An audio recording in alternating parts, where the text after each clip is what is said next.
You are walking through life with the blindfold on. It's not a physical blindness, but a mental one, and it's costing you more than you could ever imagine. Every time you step into a room, you're surrounded by a symphony of unspoken truths. You hear the words people say, you see the smiles on their faces, but you fail to truly observe what's happening beneath the surface. You believe you are a closed book, that your thoughts and intentions are your own private secrets, when in reality you are broadcasting them to anyone who knows how to watch. You operate under the dangerous assumption that everyone else is as guarded as you are. But the truth is, most people are wide open. Their defenses down, their inner worlds exposed.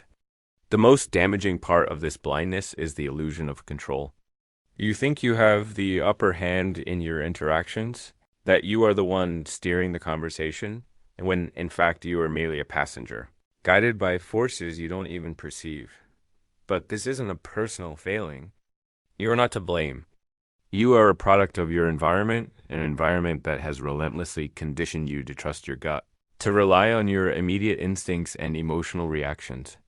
But what if I told you there was another way? What if you could unlock the ability to get anything you wanted from anyone, not by asking, but by understanding? What if you could become a vault of secrets, extracting them from others without them ever realizing they've given you the key? What if you could command entire situations, bend them to your will, without uttering a single solitary word? This is not a superpower from a comic book. This is the profound and devastating power of pure observation. You might be thinking to yourself, observation? That's child's play. Kids observe things all the time, and you would be absolutely right. That is precisely why a toddler learns and adapts to their world at a rate that leaves you, a supposed adult, in the dust. Because while your mind is cluttered with 1,000 distractions, your phone, your worries, your ego, there is always someone in the room who is watching. Someone who is quietly, patiently, and ruthlessly analyzing your every twitch, your every hesitation, your every unconscious glance. Someone who operates on a different plane of perception. Someone like Ayanokoji Kiyotaka, after a deep and meticulous study of human behavior, drawing from over a dozen analytical videos and the foundational principles laid out in works like former FBI, counterintelligence agent, Joe Navarro's What Everybody is Saying. I have distilled this complex art into 4 foundational techniques. These are the pillars that will transform you from a passive participant in your life into an expert observer, capable of learning everything you need to know simply by watching. But I must give you a solemn warning. The knowledge you are about to receive is immensely powerful. It is a tool that can build empires or shatter lives. Use it with wisdom and with caution, and make sure you remain until the very end, because the final technique is not just a tip. It is the master key that unlocks all the others, the most critical and potent of all. The first and most crucial step to shedding your mental blindness is to achieve a state of complete emotional detachment. The very instant you allow your emotions to color your perception, you sacrifice clarity for bias. You miss the forest for the trees. The bigger picture, with all its intricate details and hidden meanings, dissolves into the fog of your feelings. Take a moment and think back. Recall the last time you were embroiled in a heated argument. Were you truly listening to the other person's words, dissecting their logic, and trying to understand their perspective? Or were you consumed by your own rising anger, your defensiveness, your desperate need to be right? The truth is, they could have been presenting a perfectly valid point. A point that could have resolved the entire conflict, but you never even gave it a moment's consideration. Your anger was a wall, and nothing could get through. Now, consider another scenario. Think about a time you were talking to someone you had a crush on. Instead of being present in the moment, catching the subtle, fleeting hints in their language and body language, the very clues that could have told you if your feelings were reciprocated and given you a genuine opportunity. You were trapped inside your own head. Your mind was a whirlwind of anxious questions. Do they like me back? What should I say next? Am I making a fool of myself? You were so lost in your own emotional storm that you missed the signals they were sending out. Signals that held the answers you were so desperately seeking. This is the fundamental chasm that separates an ordinary person from a master observer like Ayanokoji Kiyotaka. He never, under any circumstances, allows his focus to be clouded or distorted by the turbulent sea of his own emotions. He approaches every interaction as a clinician, a strategist. His goal is not to feel, but to understand. He seeks the true, unvarnished intention behind every word spoken, every action taken, even and especially from those who are closest to him. He operates on a simple, immutable principle. Words are tools of deception, but the body is an honest traitor. It never lies. So, how do you begin to cultivate this emotional detachment? How do you fix this lifelong habit of reacting instead of observing? It starts with a simple exercise. The next time you walk into a room, whether it's a classroom, an office, or a party, your only task is to observe. That's it. Do not get drawn into the gravitational pull of your friends. Do not allow your mind to focus on the threads of their conversations. Do not waste a single ounce of mental energy analyzing their clothes or their hairstyles. Just watch. And most importantly, do not feel anything about what you see. Even if you witness something that would normally trigger a strong reaction in you, annoyance, jealousy, excitement, you must consciously suppress it. Do not react. Modern society has programmed you to be a reaction machine. A notification pings, you react. Someone says something you disagree with, you react. You see something you want, you react. But you are not a non-player character in a video game, bound by a script you didn't write. You have the power to break free from this conditioning. Start by noticing the subtle shifts in the room. Notice how people's postures change, how their expressions flicker, the moment you begin to speak. Observe how the group dynamic shifts when someone tells a joke. It is a well-documented and proven psychological fact that when people in a group laugh, they instinctively and unconsciously glance at the person they are most interested in or feel the strongest connection to. If you are simply observing without being lost in the humor yourself, you can instantly map out the hidden web of attractions and alliances within the group. Watch their patterns of speech. See how their tone, their pace, and their vocabulary change depending on who they are talking to.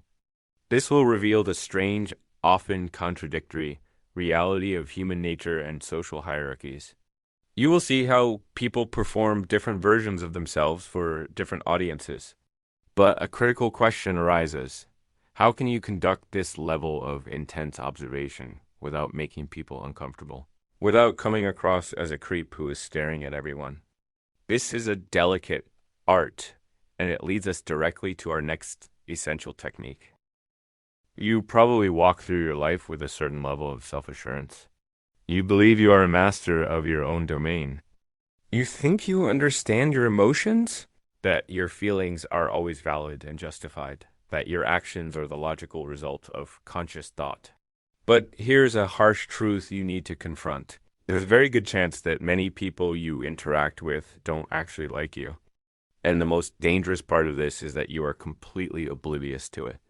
There are snakes in your garden, individuals in your own school or workplace who wear the mask of a friend, who smile to your face and share pleasantries, but are secretly waiting for the perfect opportunity to plunge a knife into your back.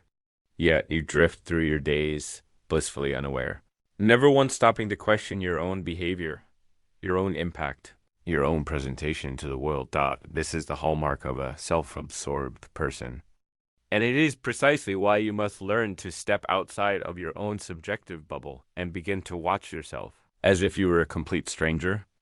You need to become an outsider looking in on your own life. Look at yourself with the cold, analytical eye of a documentarian, as if you were seeing this character for the very first time. When you speak, is your tone genuinely confident? Or are you just rushing your words to fill the silence, betraying your insecurity?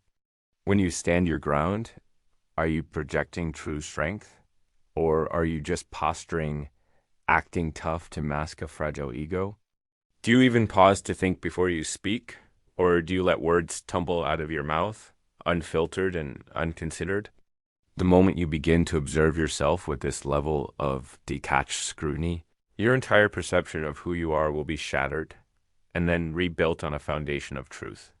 Most people will go their entire lives without ever asking themselves these difficult, uncomfortable questions. And because of that, they will remain blind, trapped in their own self-congratulatory echo chamber forever. A successful CEO doesn't just think about the content of what he says. He obsesses over how he says it. He understands that a single wrong word, a misplaced tone, or a flicker of doubt in his expression could send his entire company's stock plummeting, costing millions and destroying livelihoods. So, here is a practical activity for you to undertake. Starting today, act as if you are another person, a researcher or a biographer, tasked with studying you. Imagine they are filming a documentary about your life, capturing your every move, your every word, your every interaction. How would you behave under that constant, impartial gaze? Would you still laugh at those cringy, unfunny jokes just to fit in with the group? Would you still pretend to be interested in conversations that bore you to tears? At first, this exercise will likely lead to a painful realization. You will see with undeniable clarity that you have been a complete and utter idiot, doing things you never wanted to do, saying things you never believed, all in a desperate and misguided attempt to be liked or accepted. But push through that initial pain, because what comes after is transformation. You will start making small, incremental changes.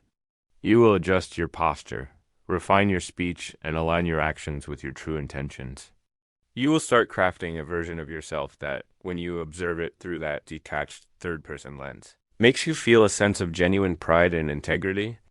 Because remember this powerful mathematical truth: improving by 0% each day leaves you exactly where you started. But improving by just 0.1% every single day doesn't just make you a little better. It compounds, making you over 37 times better in the span of a single year.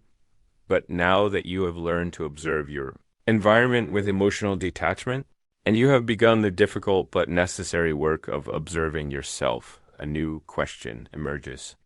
How do you leverage this newfound observational skill to influence others? How do you make them observe you in a way that serves your purpose? This is a more advanced technique, and it is precisely what our third tip will teach you. The vast majority of you have been conditioned to believe that silence in a conversation is a sign of failure. You perceive it as an awkward void, a social black hole that must be filled at all costs. And so you rush to fill it. You cram the empty space with meaningless filler words. You stutter and stammer. You let out awkward, nervous laughs. You do anything to kill the silence, but in doing so, you surrender all of your power. Because in reality, the person who controls the silence is the person who controls the entire conversation. The moment you deliberately stop talking, a powerful psychological pressure begins to build. People become uncomfortable. The absence of sound is unnerving to the undisciplined mind. And in their desperate attempt to escape the discomfort of that silence, they will say something. They will say anything. And very often, that anything is the one critical piece of information, the one vital clue, the one hidden truth that you were looking for all along. They will over-explain. They will justify. They will reveal their insecurities, all because you had the discipline to stay quiet. Understand this?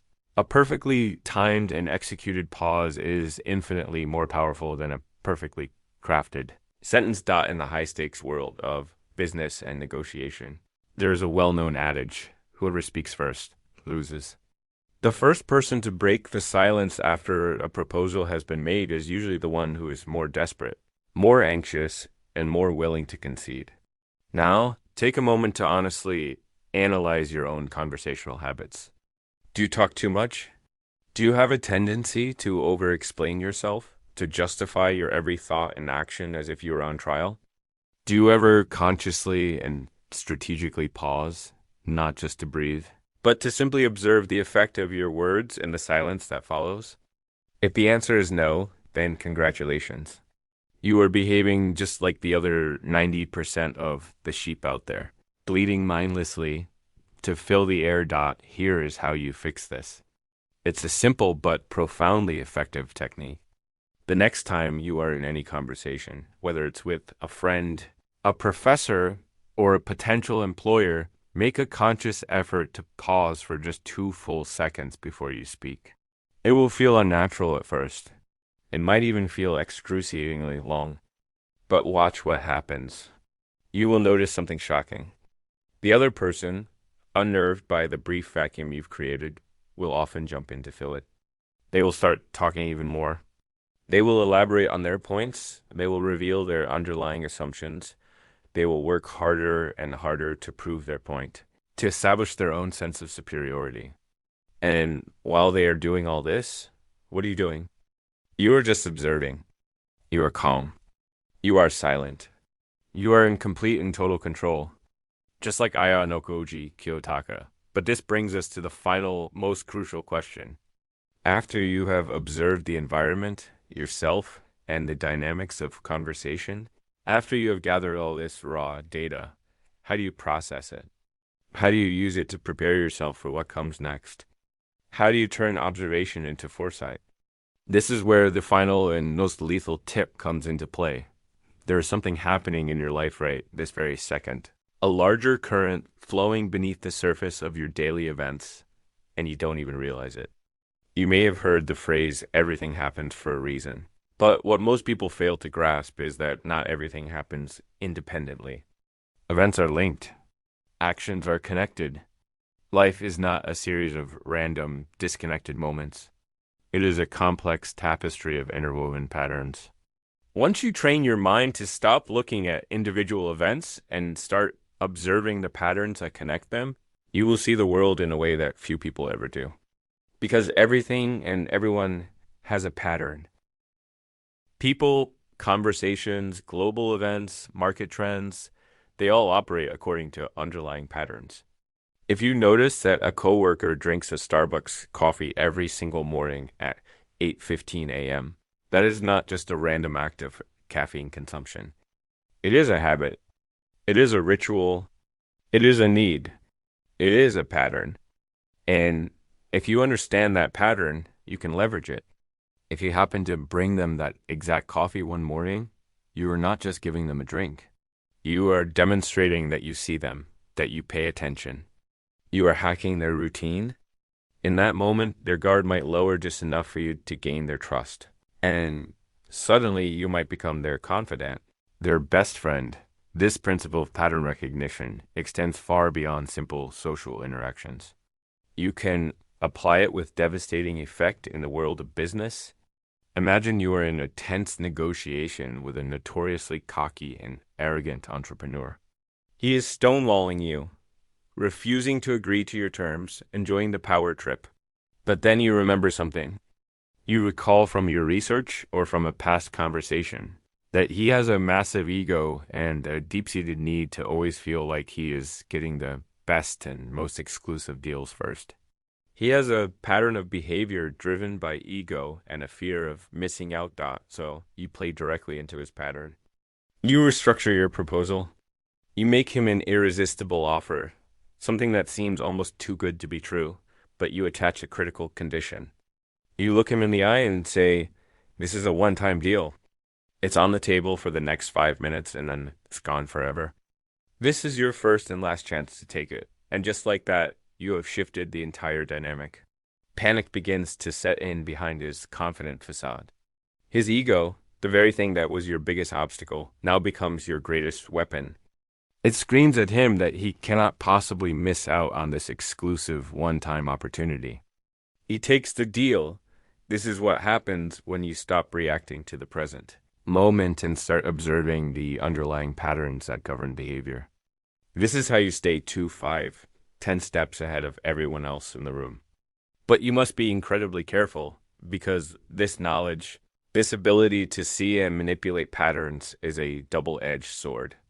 Wielded with malicious or selfish intentions, it can cause catastrophic damage to others and ultimately to yourself. There is a powerful saying in the world of expert sales. Enter the conversation that is already happening in the customer's mind. This is the essence of pattern recognition. But 90% of people are trapped in the prison of the present moment. Their thinking is purely linear and reactive. If I do this, what will happen next? They are playing checkers, thinking only one move ahead.